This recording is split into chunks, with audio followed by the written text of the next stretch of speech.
जय Bhim sir. बोला, काय विशेष? हा, विशेषच आहे. बरं सांगा की सर लवकर. बाहेर या, म्हणजे सविस्तर बोलूयात आपण. येतो, एक 10 मिनिटात येतो.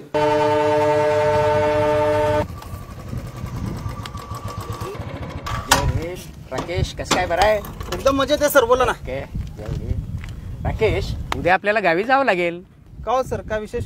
गावचा निरोप होता, निवडणूक लागली गावी, बोलवलंय आपल्याला. गाव हितासाठी आपल्याला जावं लागेल. कसं सर, गावात आहे आमचं एक घर आणि 3 मतं. तुम्ही म्हणाल त्या पद्धतीनं करू आपण. मतं किती आहेत, घरं किती आहेत यापेक्षा समाज हितासाठी आणणं गरजेचं आहे ना. गावकऱ्यांनी बोलवलं म्हणजे जाणं गरजेचं आहे. वेळ काढा, उद्या जाऊन येऊ. चालेल सर. किती वाजता जायचं सांगा, मी येतो. जाऊ आपण. चालेल. ओके, चालेल.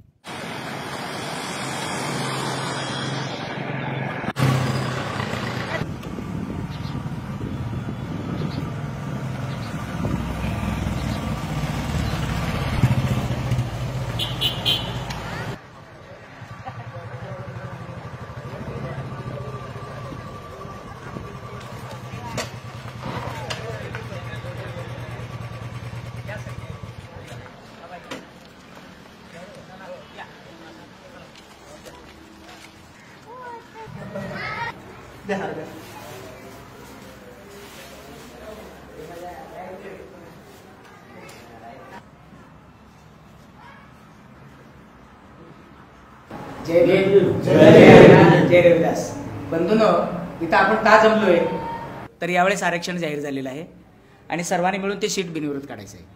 जर कोणाला काही सूचना असतील, काही सांगायचं असेल, काही बोलायचं असेल तर तुम्ही सर्वांनी सांगू शकता. त्याच्यावर आपण चर्चा करूया. यावेळेस वाघमारांना संधी द्यायचं आणि आम्हाला बिनविरोधच काढायचं. बस खाली, ह्या वेळेस फक्त गायकवाडच नाही. वाघमारे, वाघमारे,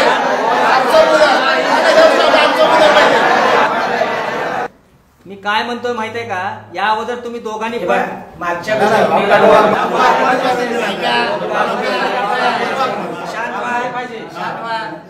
या गावात गायकवाडाची 80 मत आहेत, वाघमारीची 50 आणि देडेची 20. मग होणार कोण?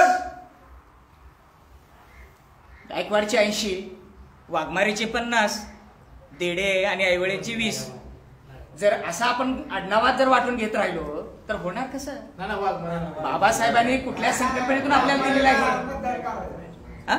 आपसात असं बांधू नका. काहीतरी बसून मार्ग काढू. एकीने आपण एकतेचा काहीतरी झेंडा फडकावू. असं करू नका. समजून घेऊ एकमेकाला.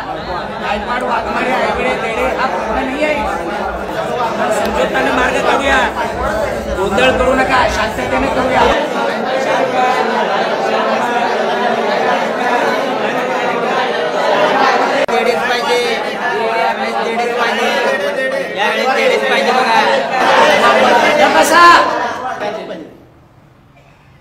हे असल्या वागण्यामुळं आपले 5 वर्ष बर्बाद होतात.